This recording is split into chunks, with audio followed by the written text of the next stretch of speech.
বাকি আর 6 দিন, তৃণমূলের বেঁধে দেওয়া সময়েই আসন সমঝোতা। কী সূত্র দিলেন কংগ্রেসের জয়রাম রমেশ? গত 19 সেপ্টেম্বর দিল্লিতে বৈঠকে বসেছিলেন সর্বভারতীয় স্তরে বিজেপি বিরোধী জোট ইন্ডিয়ার নেতারা। সেখানে তৃণমূলের তরফে আসন সমঝোতার বিষয়ে মূলত কংগ্রেসকে 31 ডিসেম্বর পর্যন্ত সময় বেঁধে দেওয়া হয়েছিল। সেই সময়সীমা শেষ হতে আর 6 দিন। এর মধ্যে কি সারা দেশের সব রাজ্যে আসন সমঝোতা চূড়ান্ত করতে পারবে ইন্ডিয়া? নিদেনপক্ষে 50% আসনেও কি বোঝাপড়া হওয়া সম্ভব? ইন্ডিয়ার গত বৈঠকের পর কংগ্রেসের প্রথম সারির 2 নেতা কেসি বেণুগোপাল এবং জয়রাম রমেশ সংবাদ মাধ্যমের সামনে বলেছিলেন, সব হয়ে যাবে। সোমবার সেই জয়রাম একটি সাক্ষাৎকারে আসন সমঝোতা চূড়ান্ত করার বিষয়ে দিনক্ষণের উল্লেখ করেননি। তবে কংগ্রেস কী মনোভাব নিয়ে, কী ফর্মুলায় আসন সমঝোতা করতে চায়, তা স্পষ্ট করেছেন তিনি।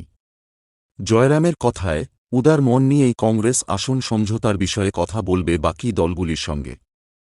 তবে ফর্মুলা একটাই, মন খোলা থাকবে, মুখ থাকবে বন্ধ।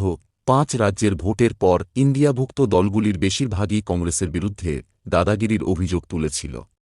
তারিখের বৈঠকে এ নিয়ে সরব হয়েছিলেন সমাজবাদী পার্টি নেতা তথা উত্তরপ্রদেশের বিরোধী দলনেতা অখিলেশ যাদব।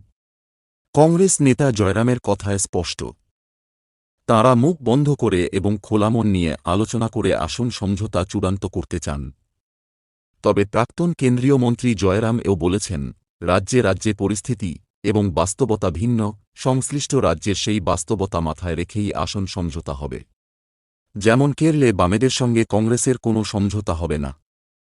পঞ্জাব, দিল্লিতে অরবিন্দ কেজরিওয়ালের আম আদমি পার্টির সঙ্গে কংগ্রেসের আদৌ সমঝোতা হবে কিনা বলা মুশকিল। বাংলায় কংগ্রেস কাদের হাত ধরবে, তৃণমূল নাকি বাম, তা নিয়েও ধোঁয়াশা রয়েছে। আবার উল্টো দিকে কংগ্রেসের নমনীয়তার উপরে উত্তরপ্রদেশের মতো সর্ববৃহৎ রাজ্যে অখিলেশদের সঙ্গে জোটের ভবিষ্যৎ দাঁড়িয়ে রয়েছে। তা কি বাকি 6 দিনে সম্ভব? অনেকেরই মতে 6 দিনে সমঝোতা প্রক্রিয়া চূড়ান্ত করা সম্ভব হবে না। কারণ আসন সমঝোতা কোনো একটি বৈঠকের বিষয় নয়। সেখানে নানাবিধ দিক থাকে। দর্কসাক্ষী চলে বিস্তর। যারা সারা বছর জোট করে চলে, তাদের মধ্যেও একদিনে আসন নিয়ে বোঝাপড়া চূড়ান্ত হয় না।